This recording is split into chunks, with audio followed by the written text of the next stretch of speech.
আল্লাহ তাআলা কোরআনে কারিমে তোমাকে বলেন, ঈমান আনা বান্দাদের সাহায্যকারী আল্লাহ নিজেই। উনি তাদেরকে অন্ধকার থেকে বের করে আলোর দিকে নিয়ে আসেন। আল্লাহ তাআলা কোরআনে কারিমে বলেন, আমি অবশ্যই সাহায্য করি আমার রাসূলগণদের আর তাদের যারা ঈমান এনেছে। দুনিয়ার জীবনেও আর সেই দিনও সাহায্য করব যেদিন সাক্ষ্য গ্রহণ করা হবে। এই কঠিন সময় তো শুধু ওয়াক্তি পরীক্ষা, যখন আল্লাহ দিয়েছেন তো সেটা থেকে বেরও করবেন তিনিই। তুমি শুধু তার উপরে বিশ্বাস রাখো। যখন সেই যুবকেরা গুহায় আশ্রয় নিয়েছিল, যাদেরকে তাদের রাজ্যের লোকজন মূর্তি পূজারী বানাতে চেয়েছিল, তো সেই দিন আসহাবে কাহাফরা আল্লাহর কাছে দোয়া করেছিল আর তাদেরকে রাস্তা দেখানো হয়েছিল, তাদেরকে বাঁচিয়ে নেওয়া হয়েছিল।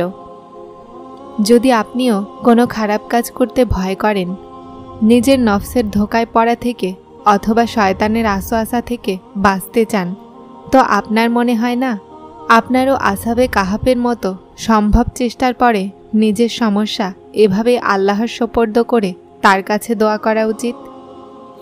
আল্লাহ তাআলা কোরআনে কারিমে এই দোয়া বর্ণনা করেছেন, হে আমাদের রব, আপনি আমাদেরকে দিন, নিজের কাছ থেকে রহমত আর সহজ করে দিন। এটাই আমাদের জন্য আমাদের মুক্তির পথ। একা কেউই হয় না, আল্লাহ সবার সাথে থাকেন। আল্লাহর গায়েবী শক্তির ওপরে বিশ্বাস করে আর তার গায়েবী সাহায্যের ওপর বিশ্বাস রাখলে কি হয় জানো? যে যখন কোনো রাস্তায় নজরে না আসে, তুমি অন্ধকারে ডুবে গেছো, তখনও চোখ বন্ধ করে নাও আর ভাবো যে এখন যখন আবার দ্বিতীয়বার চোখ খুলবে তো চারদিকে আলো থাকবে, যে আল্লাহ তাআলা তোমার জন্য সমস্ত অন্ধকারকে আলোতে বদলে দিবেন। তারপর তোমার চোখ বন্ধ রেখেও সব কিছু পরিষ্কার মনে হবে। আল্লাহ হয়তো আছেন যিনি আমাদেরকে চোখ ছাড়াও অনুভব করার ক্ষমতা দিয়েছেন। আল্লাহ তাআলা কোরআনে কারিমে বলেন, আল্লাহ তোমার কোনো ক্ষতি করতে চাইলে তিনি ছাড়া কেউ তা সরাতে পারবে না, আর তিনি যদি তোমার কল্যাণ করতে চান তবে তো সব কিছুই করার তার ক্ষমতা রয়েছে। আল্লাহ তাআলা কোরআনে কারিমে বলেন, বলে দাও আমার ওই বান্দাদেরকে যাদের পরিস্থিতি অসম্ভব মনে হচ্ছে, আমি সর্ববিষয়ে সর্বশক্তিমান। মানুষ বলে টাকা রাখো, খারাপ সময়ে কাজে আসবে। আমি বলি আল্লাহর ওপরে ভরসা রাখো, খারাপ সময়ই আসবে না। সেই অলৌকিকতা যার অপেক্ষায় তুমি আছো, সেটা তো তোমার থেকেও অস্থির হয়ে তোমার অপেক্ষা করছে।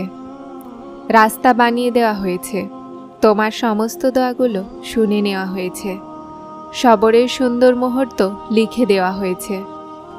তোমার অশ্রুর সমস্ত ফোঁটাকে মনে রেখে খুশিগুলোকে তোমার নামে লিখে দেওয়া হয়েছে। তোমার অশ্রুর সমস্ত ফোঁটাকে মনে রেখে খুশিগুলোকে তোমার নামে লিখে দেওয়া হয়েছে। কেননা যখন কথা আল্লাহর ওপরে করা বিশ্বাসের ওপরে এসে থামে, তো তারপর মজেজার হওয়া অবশ্যই হয়। আল্লাহ তোমাকে এই পর্যন্ত এজন্য আনেননি যেন তুমি হতাশ হয়ে হাল ছেড়ে দাও। যে অশ্রু তুমি রাতের অন্ধকারে নীরবতায় ফেলছ, যে দুঃখ তোমার মনকে অস্থির করে রেখেছে, সেই রব সব কিছু সম্পর্কে অবগত। একজন মা যখন তোমাকে কাঁদতে দেখতে পারে না, তাহলে সেই তিনি যিনি তোমাকে সবার চেয়ে বেশি ভালোবাসেন কিভাবে দেখতে পারেন? তোমার জন্য মজেজা হবে, নিজের মজেজার ওপরে বিশ্বাস রাখো। তার কোন তোমার সমস্ত কষ্টগুলোকে দূর করে দিবে।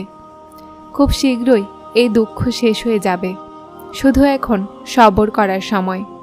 সবর করো, উনি গাফেল নন তোমার দীর্ঘশ্বাস সম্পর্কে। শুধু একটু সবর আর তুমি দেখো তোমার নসিবের বদলে যাওয়া প্রহর। গভীর রাতের পরে সূর্য তুমি দেখবে, আর সেই সময় খুব নিকটে। বিশ্বাস করো, তোমার ভেঙে যাওয়া হৃদয়ও আবার জুড়তে পারে। এটাকে যতটা মৃত মনে হচ্ছে না, এর চেয়ে বেশি জীবন প্রাণবন্ত হতে পারে। ভুলে গেছো যে রব বানিয়েছেন শুষ্ক মাটি থেকে, বানানোর পরে এতে প্রাণ দিয়েছেন? তার কথায় কখনো মনোযোগ দাওনি? এই নিদর্শন কিয়ামতে মৃতদেরকে পুনরায় জীবিত করবে মাটি থেকে। সেখানে তোমার মনের জন্য এতে বিশ্বাস থাকা উচিত। শুধু আল্লাহর সিদ্ধান্তে এতটা ভেবো না, চোখ বন্ধ করে মেনে নাও যে এটা তো মজেজার রাস্তা। যখনই মনে হবে যে এখন বেঁচে থাকা কঠিন, তখনই গভীর বিশ্বাস নিয়ে বলে দিবে আল্লাহু আকবার, আল্লাহ সবার থেকে বড়। নিশ্চয়ই সেই পবিত্র সত্তা অনেক বড়। আমাদের দুঃখ কষ্ট থেকে, প্রতিটা বিপদ আপদের থেকে, আমাদের করা গুনাহের থেকে, প্রতিটা খারাপ সময় থেকে। তাই সেই পবিত্র রব সব কিছু সামলে নেবেন, আর তুমি বুঝতেও পারবে না। আল্লাহ আপনার শত্রুদেরকে ভালোই জানেন, আর আপনার সাহায্যের জন্য আল্লাহই যথেষ্ট। আল্লাহ কোরআনে কারিমে তোমাকে বলেন, আল্লাহ আমাদের জন্য যথেষ্ট, আর তিনি কত ভালো কর্মবিধায়ক। যারা প্রতিটা জিনিস খুশির সাথে আল্লাহর ওপরে ছেড়ে দেয়, তারা অবশ্যই প্রতিটা জিনিসে আল্লাহর সাহায্য পাবে। কেননা চিন্তা সেখানেই শেষ হয় যেখানে ঈমান শুরু হয়। বিশ্বাস আর দোয়া দেখা যায় না, কিন্তু অসম্ভবকে সম্ভব বানিয়ে দেয়। আমার সবসময় এমন মনে হতো যে আল্লাহ আমাকে ঘৃণা করেন, কিন্তু এমন ছিল না।